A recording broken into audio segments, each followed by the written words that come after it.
Bonjour et bienvenue dans ce bilan de mes lectures d'octobre. Ce mois-ci, j'ai particulièrement varié mes lectures avec des envies de récits un petit peu de type automnal, des envies d'un peu plus de légèreté aussi et de reprises de lecture en anglais.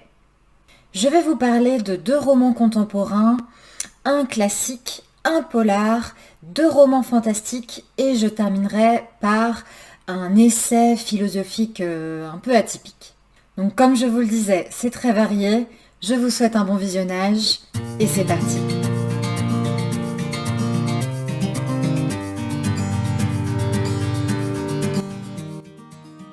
J'avais beaucoup aimé Les Enténébrés de la psychanalyste et écrivaine Sarah Chiche, un roman profond, riche et prenant qui m'a donc donné envie de lire son tout dernier roman qui s'appelle Aimer. Dans ce roman, nous traversons les époques auprès d'enfants qui sont tombés amoureux à leur jeune âge, mais qui vont se retrouver que des décennies plus tard.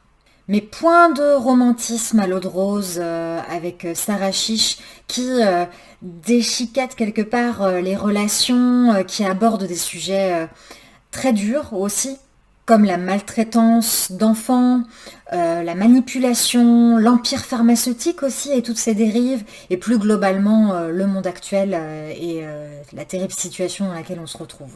C'est donc intéressant. Pourtant, je n'ai pas du tout été aussi enthousiasmée que pour Les Enténébrés.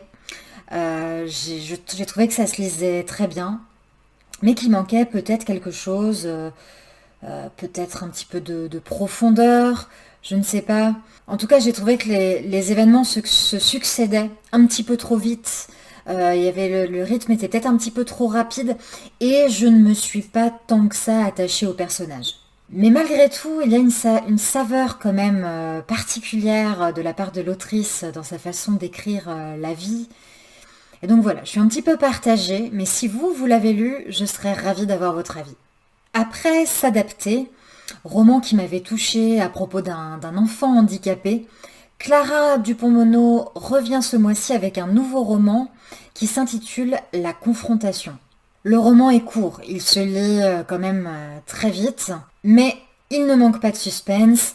Un homme qui prétend être Elon Musk a pris en otage une classe de moyenne section en France. S'ensuit un échange avec Lazo, un fin négociateur du GIGN. C'est intéressant donc de découvrir les tactiques d'un négociateur. D'ailleurs, Clara Dupont-Moreau a fait appel à des négociateurs, elle a fait des recherches pour se renseigner, c'est intéressant. Mais l'intérêt principal du récit se trouve dans les propos échangés.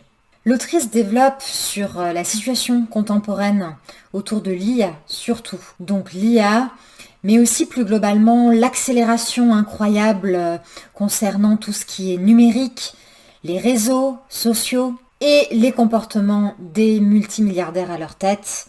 Donc tout ça à travers les conversations entre nos deux personnages. Au départ, j'ai ressenti que le propos était peut-être un petit peu caricatural, mais ça n'en restait pas moins intéressant. L'autrice conclut le livre en nous écrivant qu'elle a souhaité écrire une farce sombre, du coup, qui dénonce, mais peut-être aussi à cause de la brièveté du texte, j'ai apprécié l'idée sans être pour autant complètement convaincue. Mais bon, toutefois, c'est quand même un livre qui se lit très très bien, qui dénonce en plus une situation qui est très inquiétante, et ça, je pense que c'est nécessaire. Passons maintenant au classique.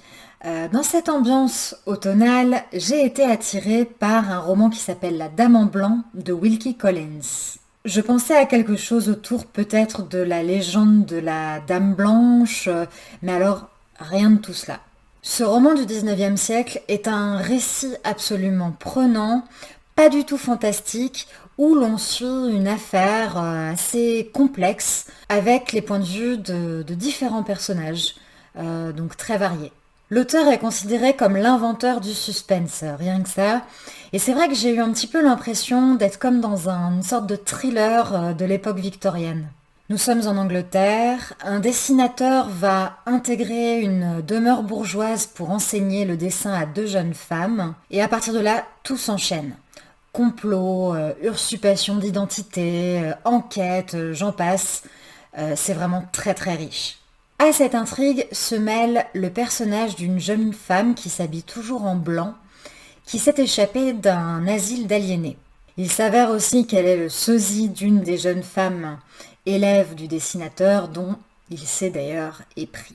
Bref, en 850 pages, on est complètement happé par les mystères, mais par la qualité de l'écriture aussi, le rythme et le réalisme des descriptions et des personnages. Donc voilà, je n'ai vraiment pas été déçue et je vous recommande vraiment chaudement ce roman. Je vous avais parlé avec engouement du polar thriller Octobre de Søren Sveistrup, paru en 2019. Je vous en avais parlé dans ma vidéo de recommandation de policiers que j'avais mis en ligne l'année dernière. Quand j'ai appris que son deuxième roman avec les mêmes enquêteurs venait d'être traduit et de paraître en France, j'ai pas hésité une seconde, je me le suis procuré et je me suis plongée dedans.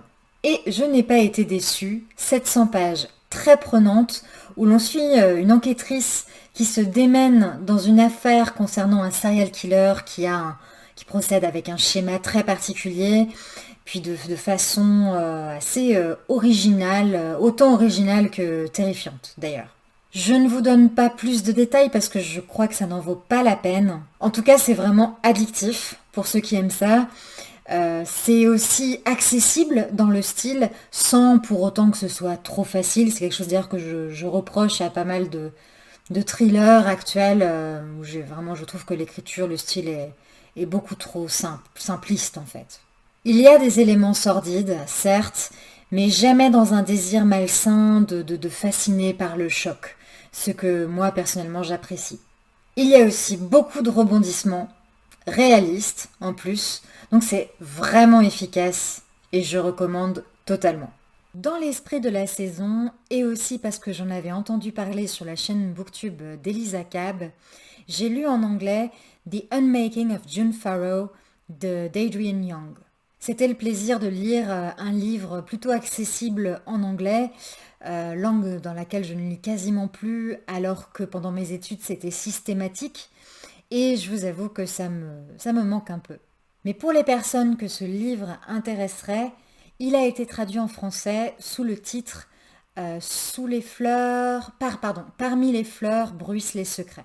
C'est un roman fantastique, avec au cœur du récit une famille, des voyages dans le temps, donc des secrets, de l'amour, mais ça reste surtout une enquête, avant tout, et tout cela se déroule dans un petit village des Blue Mountains américaines. Ce n'est pas forcément mon genre de prédilection, mais là, j'avais peut-être besoin de ce genre de lecture. En tout cas, j'ai été prise par l'aventure, l'ambiance, le suspense, et le roman est accessible sans être mauvais, mal écrit pour autant. Donc voilà, une lecture agréable que je recommande, oui, aux personnes qui aiment ce style, ce genre de roman. Dans l'esprit halloweenesque, j'avais repéré un roman tout juste paru en Angleterre, et donc malheureusement pas encore traduit en français, du coup pour celui-ci. C'est Hecate the Witch de Nikita Gill. Ce livre me faisait une sorte d'appel du pied, parce que déjà par rapport à la période, ça correspond complètement, mais aussi parce que donc ça parle de mythologie grecque, et j'ai toujours été passionnée par ça. Mais là, en plus, plus particulièrement, c'était l'occasion de découvrir un personnage mythique, donc Hecate, je pense qu'en français on dit Hecate, une sorcière dont je connais le nom, que j'ai déjà entendu mentionner, mais dont je ne connais absolument rien. Et je ne fus pas déçue. Le récit reste assez simple, on suit l'enfance d'Hecate après la mort tragique de ses parents titans, sa quête ensuite de connaissance d'elle-même, ses rencontres, ses ressentis, jusqu'à une explosion finale. Ce qui est particulièrement appréciable, je trouve, et original, c'est que ce texte est majoritairement en vers non rimés, Mais donc il y a quand même un aspect poétique qui donne vraiment un ton, une belle fluidité, je trouve, que j'ai beaucoup apprécié. Donc pour les amateurs, amatrices de mythologie, je recommande. C'est accessible, mais c'est vraiment agréable. Bon, bien sûr, du coup, il faut pouvoir lire en anglais ou attendre la traduction. J'espère qu'il sortira un jour en français. Pour finir, rien à voir, mais un essai philosophique atypique. Je vous avais déjà parlé de Charles Pépin, qui est un philosophe très médiatisé actuellement, chose que d'ailleurs je pourrais trouver très dissuasive, mais j'apprécie beaucoup cet homme, ce philosophe. J'avais beaucoup aimé Quand la beauté nous sauve, Vivre avec son passé aussi. Et donc là, son dernier livre, Où trouver la force et autres questions existentielles vient juste de sortir et je me suis aussi jetée dessus. C'est un livre assez original car Charles Pépin reprend en fait ses chroniques radio et donc des auditeurs, des personnes qui lui ont posé des questions. Il en a sélectionné 50 et il retranscrit à chaque fois en quelques pages ses réponses qui sont donc assez brèves mais intéressantes. Les questions sont vraiment très très variées. J'en ai noté quelques-unes. Donc il y a en effet où trouver la force, le perfectionnisme est-il un vice ou une vertu, qu'est-ce que réfléchir, pourquoi avons-nous besoin d'être aimés. Et donc ces réponses qui sont brèves, mais que je trouve très intéressantes, sont subjectives, mais ils se basent toujours sur des vieux philosophes. Ils déclinent leurs pensées pour mieux arriver à lui, son idée, ce qu'il pense, ses conseils, que je trouve d'ailleurs personnellement plutôt approprié, juste. Charles Pépin a aussi la particularité de prôner la joie, et ça se ressent dans ses réponses. Il est sérieux, vraiment, profond, malgré la brièveté, mais il apporte toujours une touche d'optimisme, une sérénité que je trouve vraiment très bienvenue. C'est donc un livre qui fait du bien, sans être du développement personnel basique. Moi, je l'ai dévoré, donc je dirais qu'il ne faut pas hésiter à se le procurer. Voilà pour ces lectures très variées, comme vous avez pu le constater, en espérant comme d'habitude que certains livres vous donnent envie. Actuellement, je continue des lectures plutôt du type automnal. Bon, à voir ce qu'on entend par là. Moi, je me comprends, l'ambiance un petit peu sombre, etc. Et je vous donne donc rendez-vous dans un mois, le premier jour du mois, hein, comme d'habitude, pour partager ça avec vous. Et je tiens aussi à remercier chaleureusement celles et ceux qui commentent mes vidéos, avec qui j'ai l'occasion de pouvoir échanger. C'est très précieux pour moi, donc vraiment un grand merci. Et je m'arrête là pour ce mois-ci. Je vous souhaite d'excellentes lectures, de bonnes découvertes, et je vous dis à bientôt.